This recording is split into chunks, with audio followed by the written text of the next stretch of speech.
শুক্রবার এই মাসের প্রথম জুম্মা হতে যাচ্ছে। সকলেই বলেন না আলহামদুলিল্লাহ। সকলকে ও তোদের চাকর, কিন্তু আমাদের জন্য ও আমাদের অতিথি।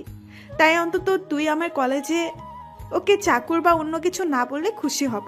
আর কলেজের সবাই বাবাকে সম্মান করে, তাই কলেজের সবার সামনে এমন কোনো আচরণ করিস না যার জন্য বাবার সম্মানহানি না হয়। ওর জন্য তোর এত দরদ কিসের? মানুষ হয়ে মানুষের জন্য দরদ থাকাটা কি স্বাভাবিক নয় আপু? দেখ আমি ওদের কথা শুনে বুঝতে পারলাম এদের যদি থামানো না হয় তাহলে দুই বোনের মাঝে ঝগড়া চুল ছিঁড়াছিঁড়ি হতে পারে। তখন বললাম, আমি গাড়িতে আছি, আপনারা আসুন। আর গাড়িতে গ্যাস নেই, আমি বরং গ্যাস নিয়ে আসি। এই বলে আমি সেখান থেকে চলে এলাম। রাহুল গাড়িতে এসে আবার গেম খেলা শুরু করলো। আর এইদিকে সুমি আর উর্মি ক্যাম্পাসে গিয়ে বসে। সুমি তার বন্ধু আর বান্ধবীদের সাথে উর্মির পরিচয় করিয়ে দিল। তারপর সবাই মিলে কিছুক্ষণ আড্ডা দিয়ে ক্লাসে চলে যায়। সকল ক্লাস শেষ করে সুমিরা আবার আড্ডা দেওয়া শুরু করে। কিছুক্ষণ পর সবাই যার যার বাসায় চলে যায়। সুমি আর উর্মি এসে দেখতে পায় রাহুল গেম খেলছে। তখন সুমি রাহুলের হাত থেকে মোবাইল নিয়ে নেয়।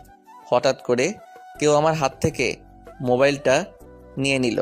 খেলার মাঝে এমনটা করলে বলেন তো কেমনটা লাগে? তা আবার যদি প্রিয় গেমস সিওডি হয় তাহলে তো কোনো কথাই নেই। আমি বিরক্ত নিয়ে তাকালাম পাশে। আমি তখন দেখলাম সুমি আর ম্যাডাম দাঁড়িয়ে আছে। আমি গাড়ি থেকে নেমে তাড়াতাড়ি করে গাড়ির দরজা খুলে দিলাম। ওনারা গাড়িতে বসলে আমি আবার গাড়ি চালানো শুরু করলাম। 40 মিনিট পরে সবাই বাসা থেকে এসে পৌঁছে যায়। দুপুরের খাবার খেয়ে যে যার যার রুমে গিয়ে ঘুমিয়ে পড়ে। বিকেলে রাহুলের ঘুম ভাঙলে রাহুল ছাদে গিয়ে দোলনায় শুয়ে পড়ে। রাহুল শুয়ে শুয়ে এক দৃষ্টিতে আকাশের দিকে তাকিয়ে আছে। সুমিদের বাসার ছাদে এলেই খারাপ থাকা মনটা নিমিষেই ভালো হয়ে যায়। পাখির কিচিরমিচির শব্দ মানুষের বাসায় ফেরার মতো করে পাখিরাও ফিরে যাচ্ছে তাদের আসল ঠিকানায়। আর সাথে পাখির কিচিরমিচির শব্দ, ঝাঁকে ঝাঁকে চড়ুই পাখি দেখে মনে হচ্ছে যেন পাখিদের মিলন মেলা। দল বেঁধে উড়ে এসে বসে গাছের ডালপালায়। গাছের প্রতিটি শাখা প্রশাখা ভরে ওঠে চড়ুই পাখিতে, আর তাদের কিচিরমিচির শব্দে মুখর থাকে গোটা এলাকা। সুমিদের পাশে বিদ্যুৎ কেন্দ্রের বাগানে বিকেল হলে সমাবেশ শত শত চড়ুই পাখির। সারাদিন এই স্থানটি ফাঁকা থাকে, তবে বিকেল হলে শুরু হয় পাখিদের আনাগোনা। ঝাঁকে ঝাঁকে চড়ুই পাখি এসে বসতে থাকে পল্লী বিদ্যুৎ সংলগ্ন আশপাশের গাছপালাগুলোতে। সন্ধ্যার আগ মুহূর্ত পর্যন্ত হাজার হাজার পাখি এসে জড়ো হয় এলাকাটিতে। পাখিদের কলকাকলিতে মুখর হয়ে ওঠে পুরো এলাকা। এ সময় এক অপূর্ব পরিবেশের সৃষ্টি হয়। তখনই রাহুল কারো ছাদের আসার শব্দ শুনতে পায়। তখন রাহুল তাকিয়ে দেখে সুমি আর উর্মি ছাদে আসছে। রাহুল সেটা দেখেও না দেখার ভান করে শুয়ে পড়ে। শুয়ে শুয়ে পাখিদের আনাগোনা দেখছে। তখন উর্মি সুমিকে বলে, দেখ কেমন করে শুয়ে আছে। ও শুয়ে আছে, তাতে তোর কি আপু? আমরা এখানে আসছি সেটা কি ও চোখে দেখতে পাচ্ছে না? আচ্ছা আপু, তুই আমায় একটা কথা বলবি? কি কথা বল। রাহুল কি ছোট থেকে আজ পর্যন্ত তোর সাথে কখনো খারাপ ব্যবহার করেছে? তুই রাহুলকে সবার সামনে অনেক বাজেভাবে অপমান করিস, তারপরেও রাহুল তোকে কিছু বলেছে কি? চাকর হয়ে বলবে কি? আপু, ও চাকর হলে ও কিন্তু আমাদেরও মানুষ। আচ্ছা আপু, আজকে যদি রাহুল চাকর না হয়ে কোনো ধনী ছেলে হতো, আর তুই যদি রাহুলের জায়গায় থাকতি, তাহলে তুই যেভাবে রাহুলকে আঘাত করিস, তাকে অনেক বাজেভাবে সবার সামনে টিজ করিস, সেগুলো রাহুল যদি তোর সাথে করতো তাহলে তুই কি সেগুলো সহ্য করে নিতি? আপু, আমরা যেমন কষ্ট পেলে সেগুলো সহজেই প্রকাশ করতে পারি, কিন্তু রাহুল কষ্টগুলো সহজেই প্রকাশ করতে পারে না। রাহুল তার মনের কষ্টগুলো নিজের মাঝে জমিয়ে রাখে। জানিস তো আপু, মানুষ যখন তার নিজের কষ্টগুলো কারোর সাথে শেয়ার করতে পারে না, তখন আকাশের দিকে তাকিয়ে সেই কষ্টগুলো শেয়ার করে। আপু, তারপরেও যদি তুই চাস তাহলে আমি রাহুলকে এখান থেকে তুলে দিচ্ছি। সুমির কথাগুলো শুনে কেন জানি উর্মির মনে কিছুটা মায়া হলো রাহুলের জন্য। তখন উর্মি রাহুলের চেহারার দিকে তাকালো। আসলে রাহুলের চেহারায় কষ্টের ছাপ। তখন উর্মি মনে মনে বলে, সত্যি তো, ওর চেহারায় কষ্টের ছাপ স্পষ্ট। না, আমার ওর সাথে এমনটা করা ঠিক হয়নি। সত্যি তো, আমি কষ্ট পেলে আমার কষ্টগুলো বাবা মা বা পরিবারের সাথে শেয়ার করতে পারি, কিন্তু রাহুলের তো কোনো পরিবার নেই যে তার কষ্টগুলো কারোর সাথে শেয়ার করবে।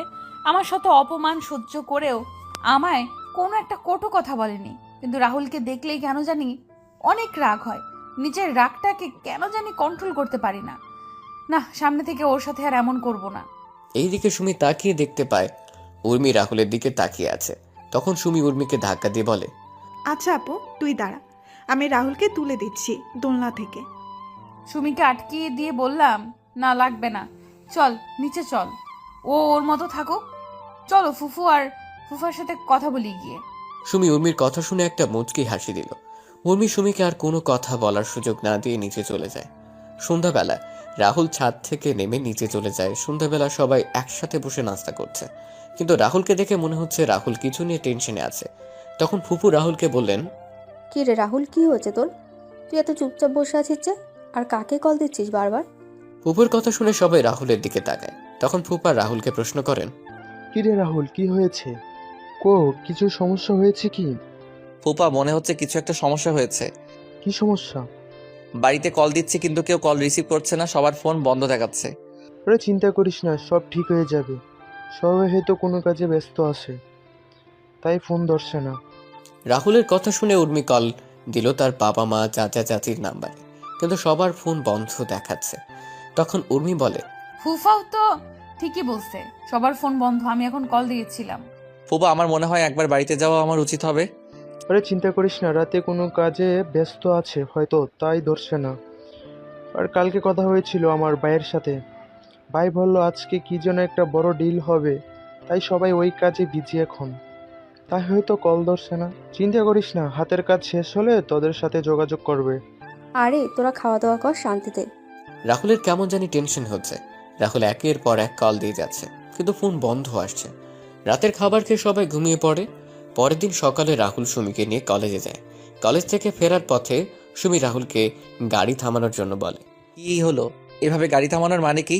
তোমার সাথে আমার কথা আছে। তোর মতো পিচ্চির আবার কি কথা? আরে আমার কথা শুনবে না? আমায় রাগাবে? আচ্ছা বল, কি বলবি? I think. তুমি চিন্তা করো। আরে আরে, আমার পুরো কথাটা তো শুনবে। জি বলেন, কি বলবেন?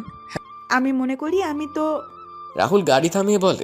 সুমি আর কিছু বলার আগে রাহুলের ফোন বেজে ওঠে। রাহুল সুমিকে থামিয়ে ফোন বের করে দেখতে পায় একটা অপরিচিত নাম্বার থেকে কল আসছে। অপরিচিত নাম্বার দেখে রাহুল কল রিসিভ করেনি, কিন্তু কয়েকবার রিং হওয়ার পর রাহুল ফোন রিসিভ করে বলে, হ্যালো, কে বলেছেন? রাহুলের প্রশ্ন শুনে ওপাশ থেকে কি উত্তর আসলো সেটা শোনা যায়নি। তবে রাহুল যা শুনলো সেটা শুনে রাহুল কিছু বলবে তার শক্তি বোধ হয় রাহুলের শরীরে নেই। কিছু বলার আগে রাহুল যা শুনতে পায় তাতে করে রাহুল মাথায় যেন আকাশ ভেঙে পড়ে। রাহুল মাথায় হাত দিয়ে বসে পড়ে মাটিতে। তখন সুমি রাহুলের কাছে এসে রাহুলের ফোন হাতে নিয়ে বলে, হ্যালো, কে? হ্যালো, কি হলো? কথা বলছেন না যে? ওপাশ থেকে কোনো কথা বলছে না, শুধু চাপা কান্নার আওয়াজ ভেসে আসছে। তারপরেও ফোনটা কেটে দিল। রাহুলের কাছে গিয়ে রাহুলকে বললাম, কি হলো, হঠাৎ করে বসে পড়লে কেন? আর কে কল দিয়েছিল? কি বললো ফোন দিয়ে? রাহুল কোনো কথা বলছে না, মাথায় হাত দিয়ে নিচু হয়ে বসে আছে। সুমি একের পর এক প্রশ্ন করে যাচ্ছে, কিন্তু রাহুল কিছু বলছে না। হঠাৎ করে রাহুল বসা থেকে দাঁড়িয়ে যায়। তখন রাহুল বলে, এখন আমায় বাসায় যেতে হবে। কেন? সবকিছু ডিটেলসে বলা যাবে না। কিন্তু তুমি না বললে কি বলবে আমায়? কিছু না, বাইকে ওঠো। না, তুমি আগে বলো আমায় কি বলতে চেয়েছিলে। সুমি প্লিজ দয়া করে বাইকে ওঠো, আমায় এখন বাসায় যাওয়া লাগবে। না বলছি তো না। তাহলে থাকো তুমি। এই বলে আমি বাইক চালিয়ে বাসায় চলে এলাম। বাসায় এসে ম্যাডামকে ডাকতে ডাকতে লাগলাম, ম্যাডাম ম্যাডাম ম্যাডাম। উর্মি রুমে বসে কানে হেডফোন গুঁজে গান শুনছিল, যার কারণে রাহুলের চিৎকার শুনতেও পাচ্ছিল না। তখন রান্নাঘর থেকে ফুফু বের হয়ে এসে বলেন, কি রে রাহুল, এভাবে চিৎকার করছিস কেন? কি হয়েছে তোর? এত কিছু বলার সময় নেই, আমাদের এখন বের হতে হবে। বের হবি মানে? ফুপু, পরে সব বলবো। ম্যাডাম কোথায়? উর্মি তো ওর রুমে আছে। রাহুল তাড়াতাড়ি করে সিঁড়ি বেয়ে উর্মির রুমে গিয়ে দরজা নক না করে উর্মির রুমে ঢুকে পড়ে। রাহুল রুমে ঢুকে দেখতে পায় উর্মি কানে হেডফোন লাগিয়ে উল্টো হয়ে শুয়ে আছে। তখন রাহুল গিয়ে উর্মির কান থেকে হেডফোন খুলে দিল। তখন উর্মি বিরক্তিকর ভাব নিয়ে তাকালো। উর্মি রাহুলকে দেখে রেগে বলে, ছোট লোকের বাচ্চা, তো সাহস হলো কি করে আমার রুমে ঢুকে আবার আমার কান থেকে হেডফোন খুলে নিস?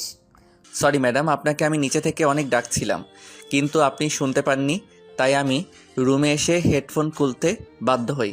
তুই বেশি কথা বলছিস কেন? তোকে কি আমি সাফাই দিতে বলছি? এখন বল কি হইছে? আমাদের এখান থেকে বেরোতে হবে। কেন? সেটা গেলেই জানতে পারবেন। আমি যাব না, আমি আরো কয়েকদিন থাকবো এখানে। প্লিজ ম্যাডাম চলুন, আমি আপনার পায়ে পড়ি। Please madam, please. চুপচাপ রুম থেকে বের হ বলছি, না হলে তোকে। এবার আর নিজের রাগটা সামলাতে পারলাম না। তখন বললাম, না হলে কি করবি তুই? ছোটবেলা থেকেই তো আমায় অপমান করে আসছিস, আর এখন নতুন কি করবি তুই? ছোট লোকের বাচ্চা, তুই তুই আমায় তুই করে কথা বলছিস? তোকে তো আমি। উর্মি যেই রাহুলকে মারার জন্য হাত তুললো তখন রাহুল উর্মি গালে ঠাস ঠাস করে দুটো থাপ্পড় দিয়ে দিল। উর্মি থাপ্পড়গুলো খেয়ে অবাক হয়ে রাহুলের দিকে তাকিয়ে আছে। তখন রাহুল বলে, কোনো কথা না বলে চুপচাপ গাড়িতে গিয়ে বসেন। কুত্তার বাচ্চা, তুই আমায় থাপ্পড় মারলি, দেখ আমি তোর কি অবস্থা করি। মায়াবতী, রাহুল উর্মির হাত ধরে অনেকদিন হয়ে গেল উর্মিকে আপনার নিয়ে সাথে কথা সিঁড়ি হয় না। বেয়ে নিচে এসে ভালো উর্মিকে আছেন তো গাড়িতে আপনি? বসিয়ে সুখী রাহুলও আছেন তো? গাড়িতে বসে পড়ে। আমি ডিলিট করি রাহুল নাই গাড়ি আপনার start দিল। ছবিগুলা। এদিকে যখনই রাহুল আর আপনার কথা উর্মির মনে যাওয়ার পড়ে দিকে অবাক হয়ে তখনই তাকিয়ে ওই আছেন ছবিগুলা ফুপু। দেখি ফুপুর আর ঠোঁট ছোট্ট কাটতে করে সুমির একটা ধাক্কা হাসি দিই। দেওয়াতে। আমি জানি তখন আমাদের সুমি আর তার কথা মাকে হবে না, মা, কি দেখাও হলো? হবে তুমি না। এখানে কি আপনি করছো? গল্প হয়েও গল্প না, রাহুল হঠাৎ করে আপনি বাসায় সত্যি সুমিকে হয়েও জোর করে কল্পনা। গাড়িতে তুলে নিয়ে তাই তো চলে বলি, গেল। আপনি ওরা হলেন চলে গেল। চন্দ্রবিন্দু, আর তুমি আমি ওদের হলাম আটকাতে বিসর্গ। পারলে না? আপনাকে মানায় রাহুল ছাদে তো কোনো কথা আর বলার আমাকে সুযোগই মানায় দিল না। দুঃখে। ধুর,